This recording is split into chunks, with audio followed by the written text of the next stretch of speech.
Hi, my name's Heston. I'm on the Waitrose channel and I'm going to show you how to make roast potatoes that will be the centerpiece of any roast. It doesn't matter if it's Christmas Day, Boxing Day, Sunday lunch, everything waits for the potatoes. The meat can be cooked in advance, the fish can be cooked in advance, the veg can be cooked in advance. When the potatoes are ready, they're ready. The ideal thing for me is to have a very light, fluffy center and a glass-like, crunchy exterior. They're amazing. They're the centerpiece of any roast, whether you eat meat or not. This is how you make roast potatoes the way I like them. First, you have to peel them. Then, the next stage is to cut them. It's important that you give enough corners, because the corners are where you're going to get a lot of crunch. If the potatoes are too small, you can cut it into 4, but these are going to be mostly crunchy. What I've done here, I've put a colander over a bowl. Leave the water running. You see the water now is cloudy. In 5 minutes time that water will be clear, and what's happening there is the water is actually rinsing the starch out of the potatoes. If you keep too much starch in, you won't get that lightness and that glass-like crunch.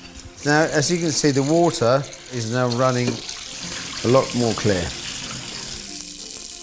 Put the water, I don't put any salt in the water with the potatoes. Bring the water up to a light boil, which is always confusing. The easiest way to show you is about this. Look at this. The water's turbulent enough to start moving the potatoes around. They start bashing into each other, and then just leave them like this until they start to break up, but be brave. This first cooking stage is absolutely vital. We've washed most of the starch off the potatoes. Now I want to cook these until they start to crack, and all the little fissures are where the oil will go into the potatoes. There's no kind of exact measurement for this, but you have to leave the potatoes until they're just about to fall apart. But if they do fall apart, then you don't get roast potatoes, you get mash. And don't kill me if you're too brave, please.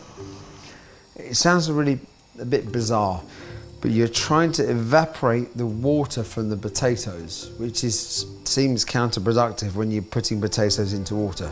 So these have been on for roughly 30-35 minutes. See this potato here? It's been boiling in water, but you can see how dry it's becoming.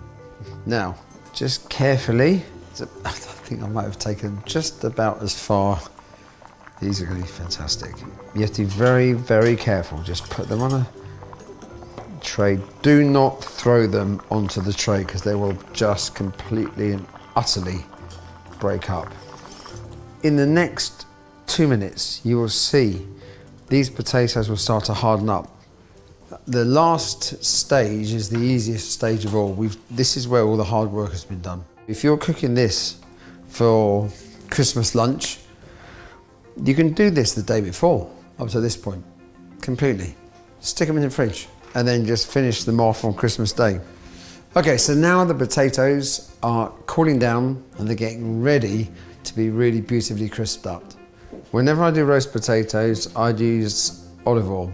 Because it's Christmas, and because I can, I'm going to add some beef dripping. Beef dripping will make the potatoes go really, really crispy. I know this is not a vegan recipe, but it's very simple. If you're a vegan, put it down and use more olive oil. So because I've got beef dripping in here, I'm putting the roasting tray on the heat just to melt the fat.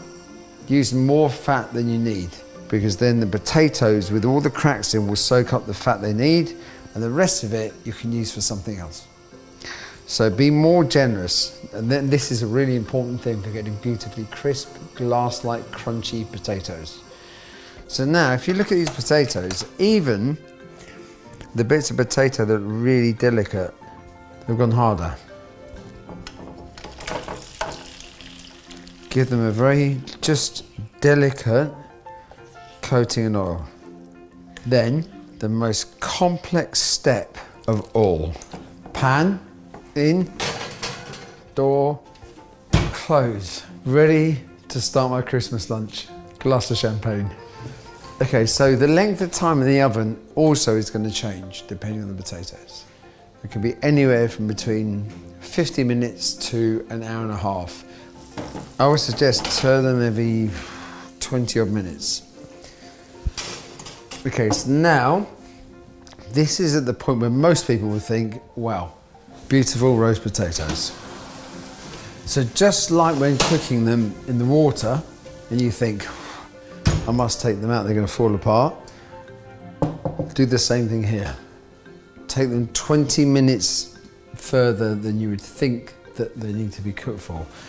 So in 20 minutes time, I'm going to add rosemary, thyme, garlic, and then boom, hopefully. Okay, so now, at last, good things come to those who wait. So all I need to do now is just finish with some salt, very important. Into the bowl. So if you look at this crust, it's juicy, it's crispy, it's got a glass-like crunch to it. At this stage, I would put this into my mouth, but I think I would burn my tongue. Oh, no, stuff it, we're gonna try. Actually, does Christmas dinner need anything else? So, for me, whatever you're having at Christmas lunch, it's all about this. This is the star of the show.